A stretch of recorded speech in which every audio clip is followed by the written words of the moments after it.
si vous suivez très bien, il y a maintenant trop de révélations qui commencent à être publiées concernant Paul Kagame.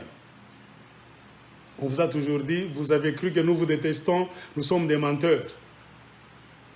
Paul Kagame est entré au Rwanda. Et c'est d'ailleurs lui, en tuant le président Juvenal Habyarimana, qui a été l'instigateur, l'un des instigateurs du génocide du Rwanda. Bien qu'il change l'histoire là-bas avec ses maîtres à penser occidentaux, c'est lui qui est allé finir le génocide. Non, c'est lui qui a commencé ça. Hein? C'est lui qui a créé le désordre dans les pays de Grand Lac. Il y a eu beaucoup de mouvements. Les gens ont fui. Et Kagame ne s'est pas arrêté par là, car il avait peur de voir les Hutus réfugiés dans les pays limitrophes, car ils étaient très nombreux. Kagame avait peur de voir ces Hutus là-bas se réorganiser et rentrer encore, renverser son pouvoir demain. Comprenez pourquoi Kagame a plaidé devant les États-Unis d'Amérique, beaucoup de pays occidentaux et devant l'ONU, afin qu'on puisse l'aider à entrer au Congo démocratique, spécialement là où il y avait plus ou moins 1 500 000. 1 500 000 réfugiés rwandais Hutus. Kagame est entré. Vous savez ce qui s'est passé? Si moi je le dis, vous allez dire non, je suis menteur. Si vous êtes amoureux de la lecture, cherchez un livre qu'on appelle In Praise of Blood. Je reprends, c'est le titre anglais. In Praise of Blood, qu'on peut traduire en français par À la louange du sang. Ça a été écrit, ce livre, par une journaliste canadienne, une femme qui s'appelle Judy River. Hein? Donc, son nom c'est River. Je peux appeler River, c'est R-E-V-E-R. Lisez ce livre-là, qui est en anglais. La version française est sortie, bien sûr. In Praise of Blood. Donc, à la louange du sang. Vous allez voir, après enquête, les Blancs maintenant, vous savez, les Blancs sont comme ça. Ils peuvent te supporter aujourd'hui. Mais au nom toujours de leur organisation, de leur justice, ils peuvent te protéger pendant un temps. Tu peux leur donner tout ce que tu peux. Mais une fois qu'ils sont rassasiés, ils vont commencer maintenant à te pointer, à dire la vérité qui était cachée. Je sais que maintenant, beaucoup d'organisations occidentales sont en train de faire contre Kagame. Parmi lesquelles, il y a cette journaliste de grande renommée du Canada qui a publié ce livre, In Praise of Blood. Elle dit clairement que Kagame a causé un deuxième génocide au Congo dans son livre. En ce sens que, après avoir pris le pouvoir au Rwanda, Kagame est entré au Congo. Et selon Judy River, qu'est-ce qu'elle dit? Kagame a tué plus ou moins 2 millions de Rwandais Hutus en dehors du Rwanda, au Congo démocratique. Donc alors comprenez, si Kagame fait trop de bruit, il fait trop de cérémonies chaque année, disant que le génocide des Tutsis rwandais, c'est-à-dire ce génocide-là, a réclamé la vie de 800 000 Tutsis rwandais. Alors, qu'est-ce qu'on va dire de lui qui est parvenu à tuer plus de 2 millions de Rwandais Hutus sur le territoire congolais. Et la femme dit que beaucoup d'entre eux étaient enterrés dans des fosses communes. Beaucoup encore étaient jetés dans des rivières, dans le fleuve Congo. Et les Blancs le savent. Les Blancs de l'ONU le savent très bien. Et aujourd'hui, ils sont en train d'écrire, de donner même des preuves. Et cette femme a dit quelque part qu'elle a même eu la main. Donc, elle est parvenue à trouver donc, la conversation écrite. C'était une conversation téléphonique, des télégrammes. Donc, cette communication qui se faisait entre les autorités américaines et les autorités de l'ONU et même les autorités rwandaises, Kagame bien sûr, pendant ce temps-là.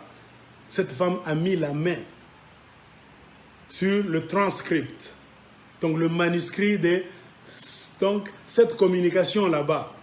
qui avait eu lieu. Donc, elle dit clairement que les Américains savaient. Les gens de l'ONU aussi savaient que Kagame a commis un deuxième génocide au Congo, qui est 3 fois plus que le génocide qu'on dit des Tutsis au Rwanda. Et les Blancs le savent. Aujourd'hui, il y a maintenant des rapports qui commencent à sortir. À part cette femme, il y a encore un Indien, je ne sais pas s'il a maintenant la nationalité américaine, qui s'appelle Anjan Sundaram. Cherchez en ligne. Il vient d'écrire un livre qui s'appelle Bad News, mauvaise nouvelle. Cet homme a été envoyé au Rwanda dans le cadre de l'ONU pour former les journalistes rwandais. Allez même sur YouTube. Écrivez Bad News par Anjan Sundaram. Son premier nom s'appelle, si vous voulez appeler ça, c'est A-N-J-A-N, Anjan. Lisez le livre de ce monsieur-là, Bad News. C'est en anglais et en français aussi, mauvaise nouvelle. Ce journaliste est allé au Rwanda former les journalistes rwandais. Il vous dit, je n'ai jamais vu. Le Rwanda, c'est une grande dictature. Donc, le gouvernement du Rwanda est posé sur la dictature, le trucage des chiffres, le mensonge, donc des tueries, des disparitions. Ce monsieur-là a dit que beaucoup de journalistes ont été portés disparus. Beaucoup ont fui. Beaucoup étaient tués comme ça. Pourquoi? Parce qu'ils voulaient dire la vérité. Anjan Sundaram a conclu. Le journaliste français lui a posé la question. S'il faut dire quelque chose à Kagame, qu'est-ce que toi tu peux lui dire? L'homme a dit, je fais mon job. Kagame aussi est en train de faire son job.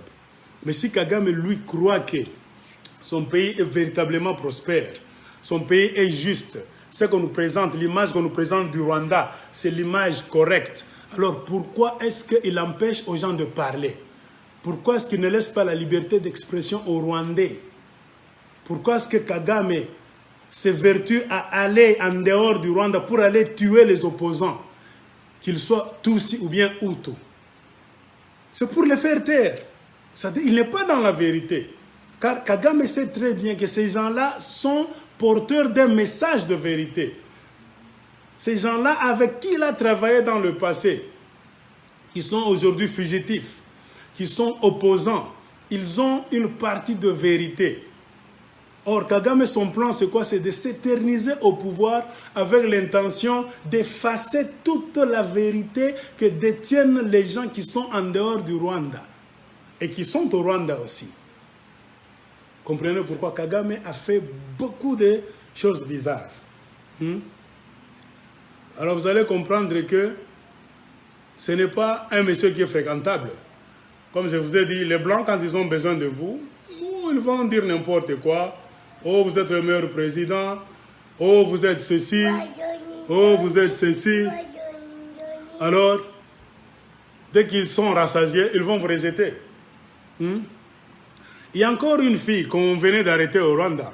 Cette fille là-bas, courageuse, Tutsis aussi, parce que vous allez nous dire qu'il n'y a que des Hutus qui sont opposants de Kagame. Non, il y a les Tutsis. Une vraie Tutsi rwandaise qui s'appelle Diane Rwigara. Cette jeune femme là-bas a voulu poser sa candidature à la présidence au Rwanda. Ça bougeait le système de Kagame. Elle a eu des voix qui l'ont soutenue, mais en catimini. Pourquoi? Les Rwandais ont peur de se montrer comme ça. Mais cette femme-là a eu le courage de sortir à midi pour dire le mal de Kagame, le mal du mouvement de Kagame, le mal du système de Kagame. Elle dit le Rwanda, c'est comme une femme qui se maquille. Cette femme avait dit, Diane Rwigara, une Tutsi, quand elle a créé son mouvement d'opposition. Elle avait dit que, attention, peuple du monde, ce qu'on vous montre du Rwanda, que ça ne vous trompe pas. Le Rwanda ressemble à une femme qui se maquille. Vous voyez sa beauté extérieure, mais à l'intérieur, c'est une pourriture. Donc ce n'est pas la femme que vous voyez. Elle a transformé sa forme avec des maquillages. Si on enlève les maquillages, ce n'est pas la femme que vous voyez. Il y a une toute autre femme derrière. Comme pour vous dire que tout ce qu'on vous montre du Rwanda, ce ne sont que mensonges sur mensonges. Ça ne repose pas sur la vérité, sur le bien, sur la justice, sur la démocratie et sur le véritable progrès. Ça repose sur des crimes, des mensonges, la mafia. On est en train de percuter les chiffres, de mentir. Donc c'est mensonge sur mensonge.